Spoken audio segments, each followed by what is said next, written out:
The morning sun cast long shadows across the gleaming glass facade of the Zelara Vasquez Innovation Center, its bronze nameplate catching the light like a beacon of achievement. Students hurried past, their backpacks heavy with dreams and determination, unaware that the woman whose name adorned their building once sat in cubicles just like theirs, clutching a worn notebook while colleagues whispered behind her back, "But every empire begins with a single brick." And Zelara's empire began with a single note. 23 years earlier, in a cramped downtown office that smelled of stale coffee and broken dreams, a young woman named Zelara Vasquez adjusted her second-hand blazer and gripped her leather notebook a little tighter. At 22, she possessed the kind of quiet intensity that made people either dismiss her entirely or watch her with wary curiosity. Today, walking into Nexus Technologies for her first day as a junior developer intern, she fell firmly into the former category. The office buzzed with the manic energy of a startup that had just secured its Series B funding. Developers hunched over multiple monitors, their keyboards clicking in rapid-fire symphonies. Project managers darted between desks like caffeinated hummingbirds, and the air thrummed with the electric possibility of the next big breakthrough. Zelara, right? A tall man with perfectly styled hair and a smile that never quite reached his eyes approached her desk. This was Braden Kimmel, the senior developer who'd graduated from Stanford with a computer science degree and parents who'd funded his first 3 startups. "I'm Braden. Heard you're our new intern." "Yes, I'm excited to contribute to the team," Zelara replied, pulling out her notebook and pen. Braden's eyebrows rose slightly. "Still using pen and paper? That's quaint. Most of us keep everything digital these days. I find writing helps me process information better," Zelara explained, already jotting down notes about the conversation. "Plus, I never have to worry about battery life or system crashes." A few nearby developers chuckled, and Zelara felt her cheeks warm. She'd grown up in a household where her immigrant parents had taught her that education was the only inheritance they could provide. Her father, a janitor, and her mother, a seamstress, had saved every penny to send her to community college, where she'd discovered her love for coding in a fluorescent-lit computer lab with machines that barely functioned. While her classmates had the latest MacBooks and unlimited data plans, Zelara had learned to be resourceful. She'd filled notebook after notebook with code snippets, debugging techniques, and observations about software architecture. Her professors had marveled at her detailed notes, but here in the corporate world, they seemed to mark her as different, old-fashioned, perhaps even incompetent. "Don't mind Braden," whispered Kaya, a UX designer who worked at the adjacent desk. "He's just not used to people who actually document their work." But as the days passed, the whispers grew louder. During meetings, while others typed lazily on their phones or doodled on whiteboards, Zelara filled page after page with detailed observations, questions, and insights. She noted not just what was said, but how it was said, who disagreed with whom, and what underlying tensions might affect project outcomes. "Look at her go," Braden said one afternoon, loud enough for the entire development team to hear. "Taking notes like she's in freshman biology. What's next? Asking for permission to use the bathroom?" The laughter that followed felt like acid in Zelara's chest, but she kept writing. She wrote down Braden's comment too, along with the time and date, filing it away in her mind as data about workplace dynamics and team psychology. "I don't get it," complained Marcus, another developer, during a coffee break. "She writes everything down like she's documenting evidence for a court case. It's weird." "Maybe she's planning to write a tell-all book," joked Priya from marketing, the intern who took too many notes. What they didn't see were the late nights Zelara spent in her tiny studio apartment, transcribing and organizing her handwritten notes into detailed digital files. She created cross-referenced databases of coding solutions, client preferences, and team dynamics. She mapped out the company's informal power structures and identified recurring problems that others seemed to accept as inevitable. Her note-taking wasn't just habit, it was survival. Growing up in a family where English was the second language, she'd learned that missing nuances in communication could be costly.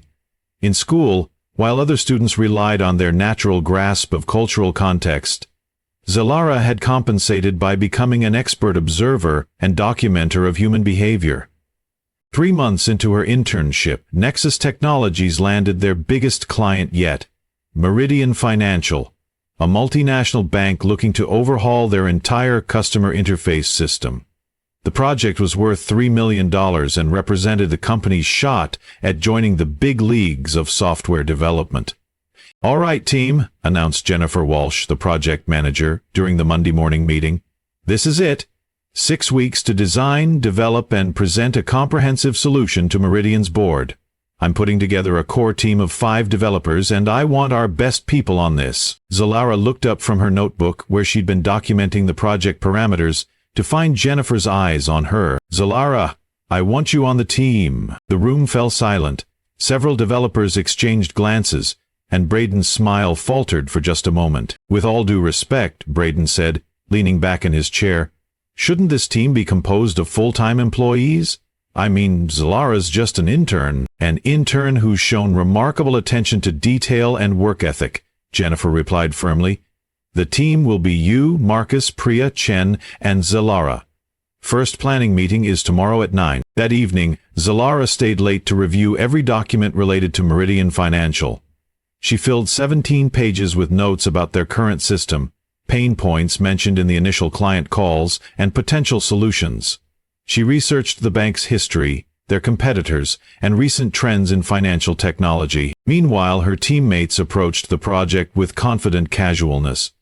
Braden had worked on similar projects before and figured he could adapt previous solutions.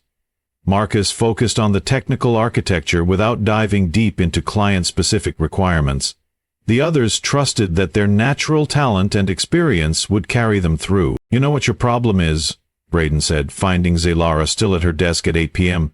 "You overthink everything. Some of us have been doing this for years. We don't need to write down every little detail to remember how to do our jobs." "I'm not trying to remember how to do my job," Zelara replied quietly.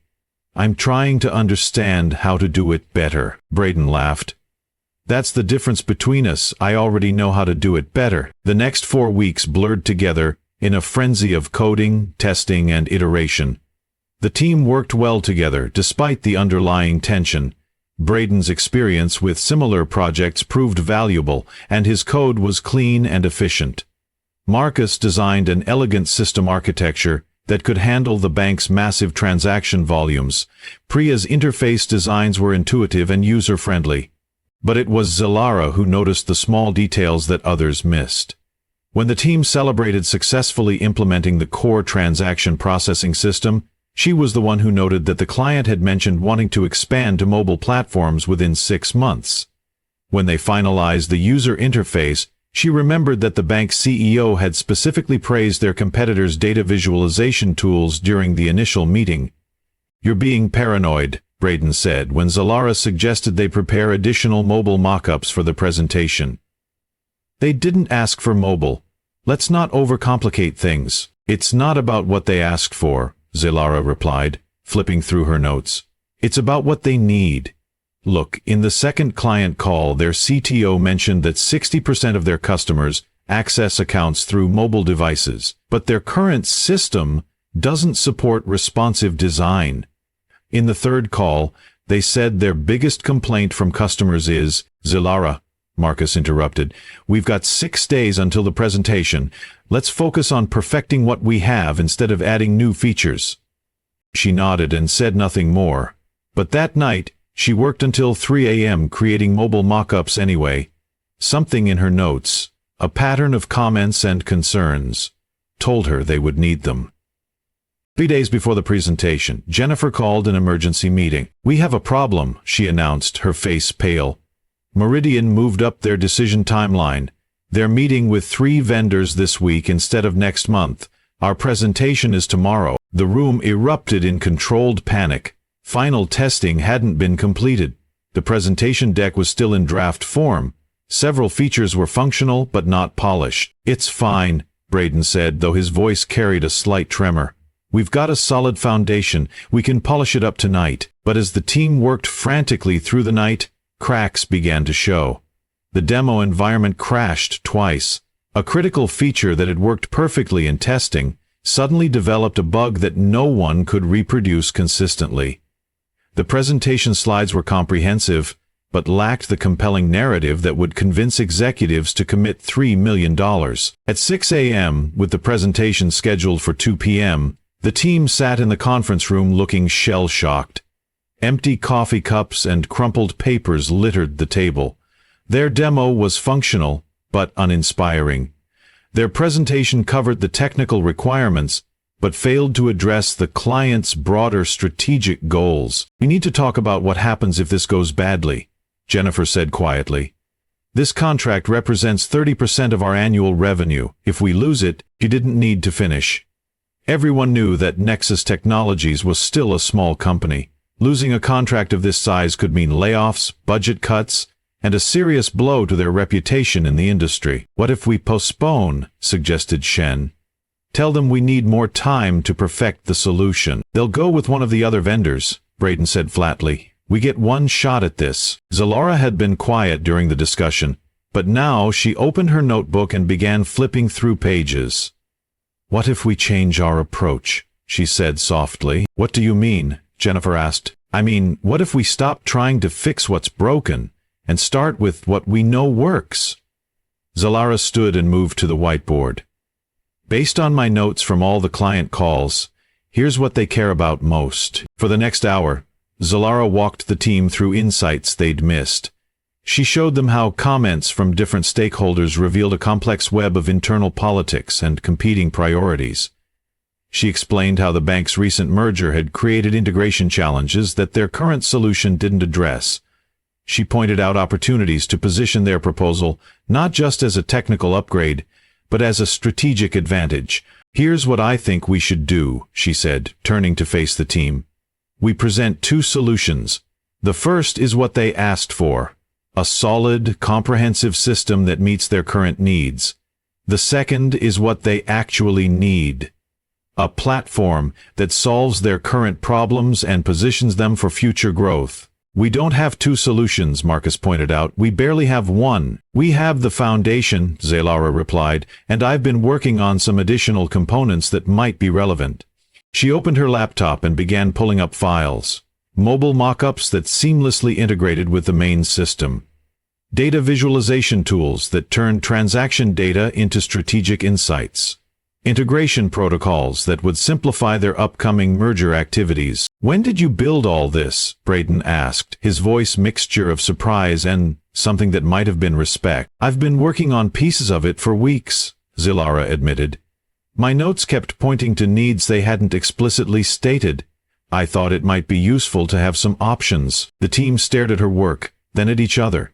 In her paranoid note-taking, Zelara had identified opportunities that their collective expertise had missed. "Can we integrate this with our main system by this afternoon?" Jennifer asked. "The mobile components are already compatible," Zelara said. "The data visualization tools would need some integration work, but the core functionality is there. If we focus on demonstrating capabilities rather than delivering finished products, we can show them a vision of what's possible." For the first time in 12 hours, the team looked hopeful. The presentation that afternoon was unlike anything Nexus Technologies had ever delivered. Instead of a dry technical demonstration, they told a story. They showed how their solution would solve immediate problems while positioning Meridian Financial for future challenges.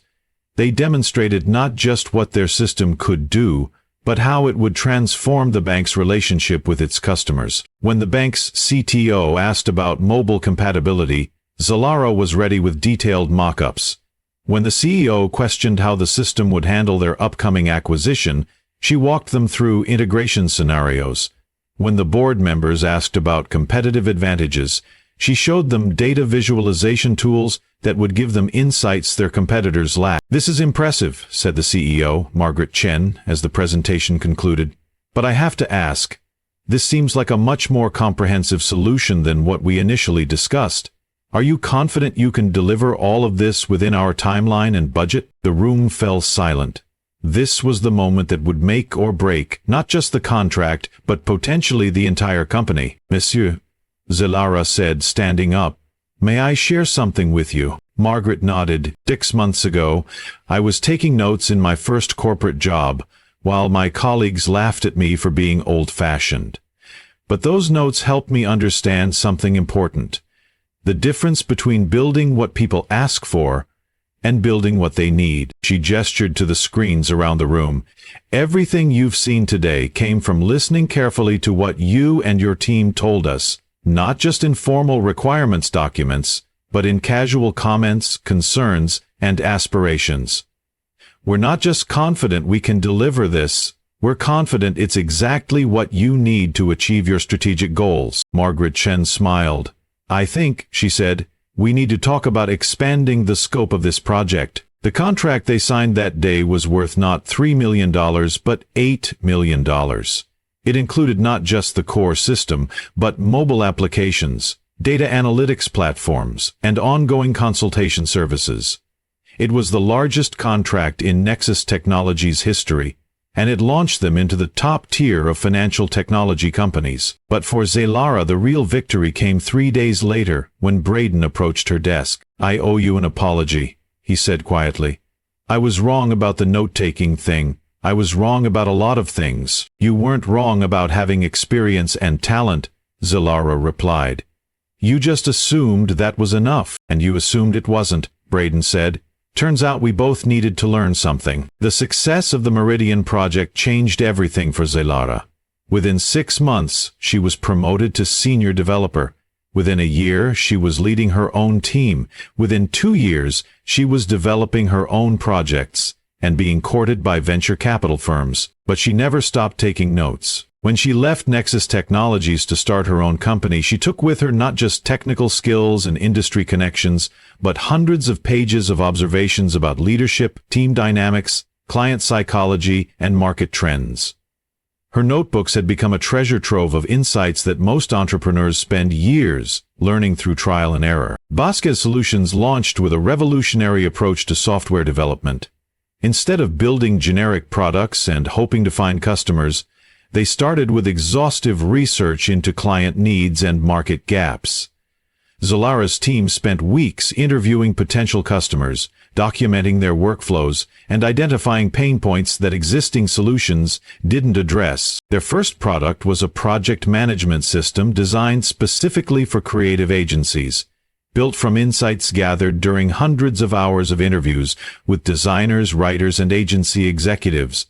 It solved problems that other project management tools ignored because they were too specific, too nuanced, or too culturally sensitive for general-purpose solutions. The product was an immediate success, but Zelara was already 3 steps ahead.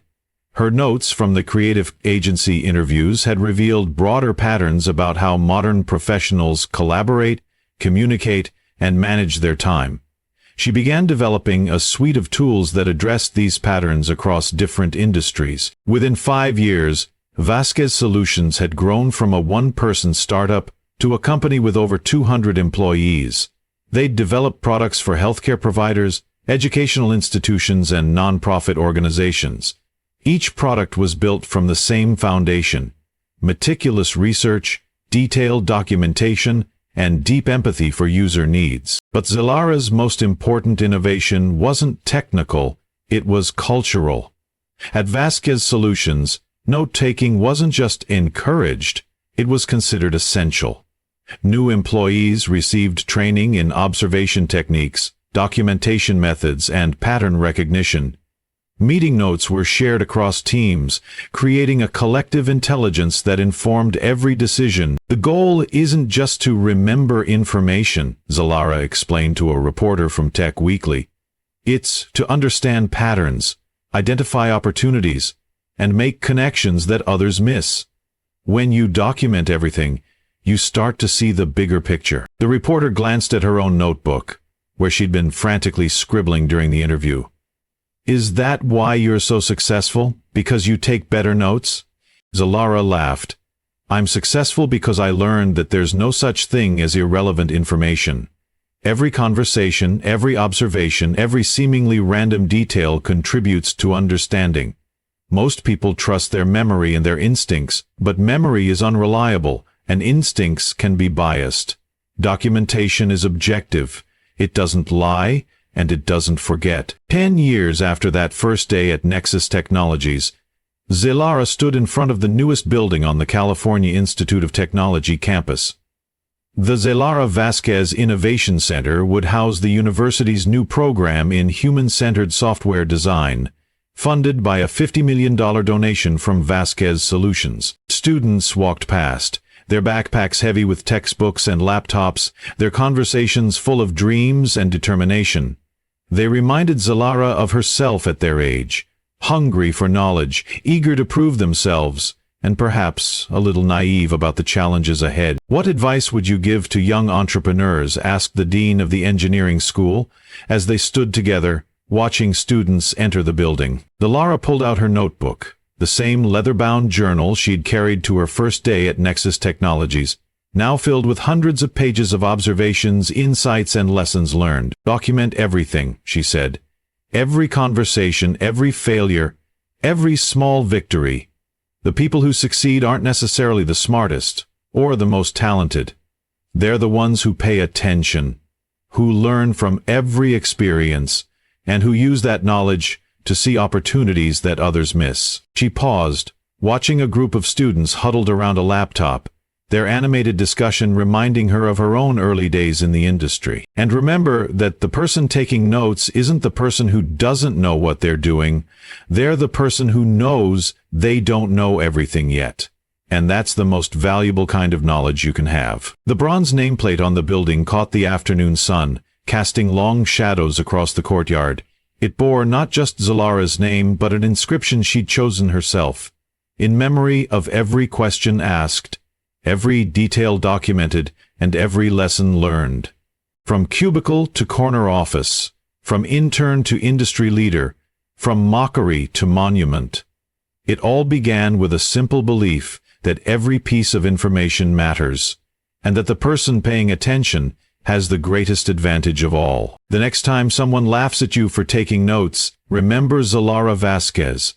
Remember that today's mockery can become tomorrow's monument, and that the most powerful tool in any professional's arsenal isn't their computer, their network, or their natural talent.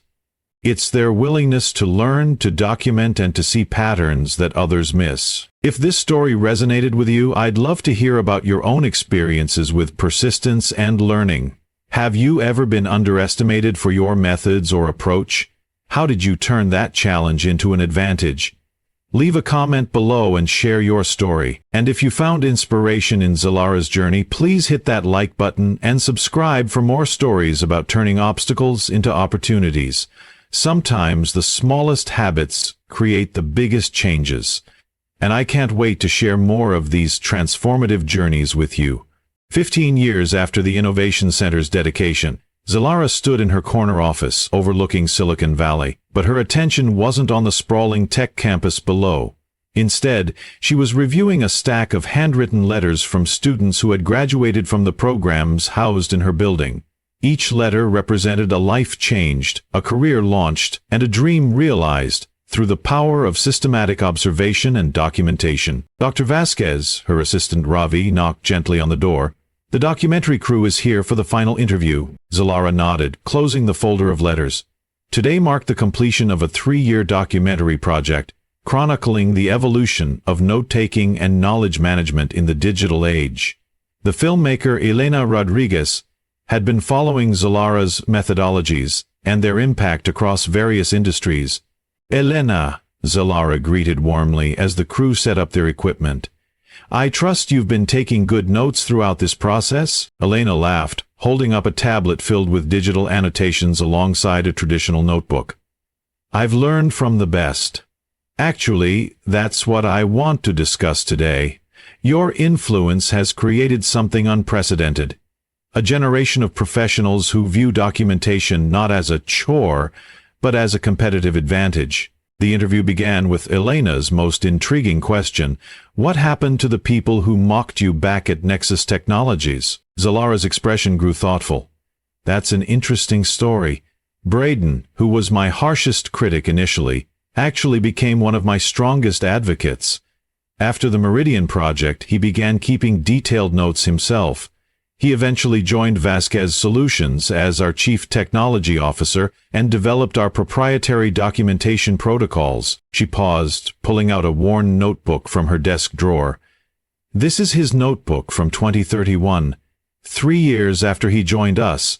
Look at the transformation. Elena examined the pages, noting the evolution from sparse, technical jottings to comprehensive observations about user behavior, market trends, and team dynamics. He learned your method? He learned that there is no single method, Zelara corrected. What I taught him, and what we teach all our employees, is that documentation is deeply personal. Some people are visual learners who need diagrams and flowcharts. Others are analytical and prefer structured data. Some work best with narrative descriptions, while others think in bullet points and framework. This revelation had led to one of Vasquez Solutions' most innovative products, the adaptive documentation platform. Unlike traditional note-taking apps that forced users into predetermined formats, this system learned individual patterns and preferences, creating personalized knowledge management experiences for each user. The platform analyzes how someone naturally organizes information, Zelara explained, pulling up the software on her computer.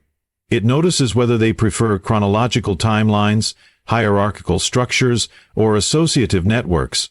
Then it adapts the interface to match their cognitive style. The impact had been revolutionary. Companies using the platform reported 40% improvements in project completion rates, 60% better knowledge retention among employees, and unprecedented levels of innovation as teams built upon each other's documented insights. But perhaps the most profound change was cultural. The stigma around detailed note-taking had completely reversed. In boardrooms across Silicon Valley, executives now competed to demonstrate their documentation skills. MBA programs included courses on strategic observation and competitive intelligence through documentation. We've created something I call the documentation dividend, Zelara explained to Elena.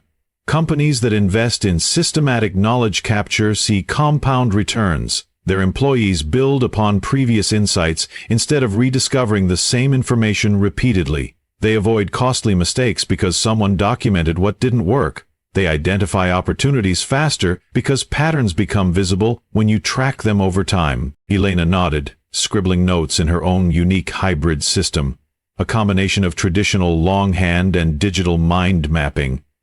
But this goes beyond corporate success, doesn't it? I've interviewed dozens of your program graduates, and they describe something more transformative. The psychological impact, Zelara agreed. When you document your observations and insights, you're not just collecting information, you're training your mind to notice patterns, to think systematically, and to value learning over knowing. It creates a growth mindset that extends far beyond professional settings. This psychological transformation had become the focus of academic research. Dr. Amanda Reeves at Stanford had published groundbreaking studies on what she termed the documentation effect. The cognitive changes that occurred when people systematically recorded their observations and experiences. We found that people who practiced comprehensive documentation showed increased metacognitive awareness. Dr. Reeves had explained in her research, they became better at monitoring their own thinking processes, identifying their knowledge gaps, and developing strategies for continuous learning. The research had implications far beyond business. Educational institutions were revolutionizing their teaching methods, encouraging students to become active documentarians of their own learning processes. Medical schools were training future doctors to keep detailed observation journals, leading to earlier diagnoses and more personalized treatment approaches. Your influence has created ripple effects we're still discovering, Elena observed. I interviewed a cardiac surgeon in Boston who credits her patient observation notebooks with saving dozens of lives. An environmental scientist in Oregon whose detailed field notes led to breakthrough discoveries about climate adaptation. A social worker in Detroit whose documentation of family dynamics revolutionized child welfare protocols. Zelara smiled, but her expression carried a weight of responsibility. With influence comes obligation. That's why we established the Vasquez Foundation for democratic documentation. The foundation addressed a concern that had kept Zelara awake many nights: the risk that sophisticated documentation tools might become accessible only to those with resources, creating new forms of inequality. The foundation provided free access to documentation training and tools for underserved communities, ensuring that the advantages of systematic observation weren't limited to privileged populations. "We've trained over 50,000 people in the last 5 years, Zelara explained. Single mothers starting small businesses, immigrants navigating new systems, formerly incarcerated individuals building new careers. Everyone deserves the tools to capture, analyze, and leverage their own knowledge. One of the foundation's most successful programs was the Community Wisdom Initiative, which trained local leaders to document traditional knowledge, cultural practices, and community challenges.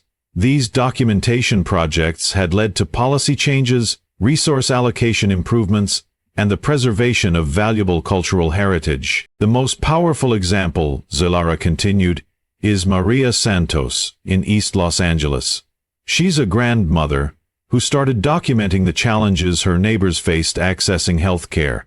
Her notes revealed patterns that local officials had missed: language barriers, transportation issues, and cultural misunderstandings that created systematic exclusion. Maria's documentation had led to the establishment of 3 new community health centers, multilingual outreach programs, and culturally sensitive treatment protocols.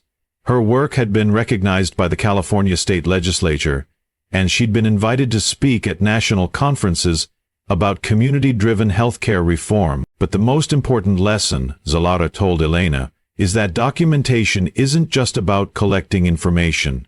It's about democratizing expertise. When people systematically observe and record their experiences, they become experts in their own lives and communities. They develop the confidence to challenge assumptions, propose solutions, and drive change. This philosophy had influenced the design of the Innovation Center's programs. Instead of traditional lecture-based courses, students engaged in intensive field research projects, documenting real-world challenges and developing solutions based on their observations. Our graduates don't just learn to code or design systems, Zelara explained. They learn to see problems that others miss, to understand the human context behind technical challenges, and to build solutions that actually work in the real world. The results spoke for themselves. Innovation Center graduates had founded 127 successful companies, led breakthrough research projects in 23 countries, and created solutions that had improved millions of lives. Their common thread wasn't superior technical skills or privileged backgrounds. It was their systematic approach to observation, documentation, and learning. As the documentary interview concluded, Elena asked her final question.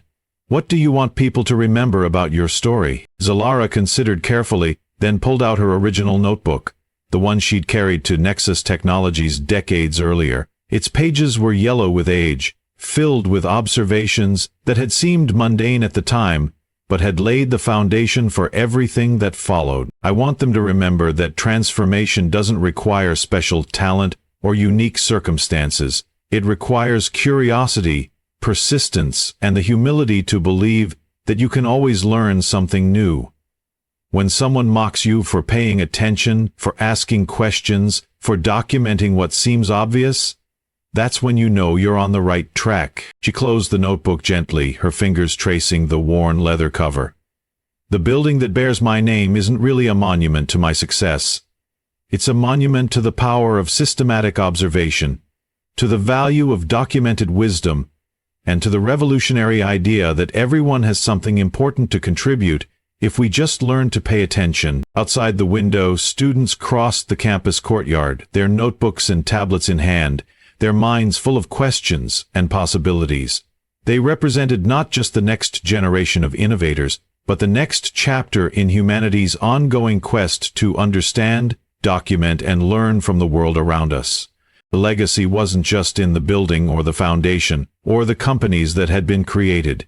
It was in the countless moments of observation, the millions of notes taken, and the revolutionary idea that had once seemed so simple: that the person paying attention has the greatest advantage of all. In a world of rapid change and information overload, this lesson had become more relevant than ever.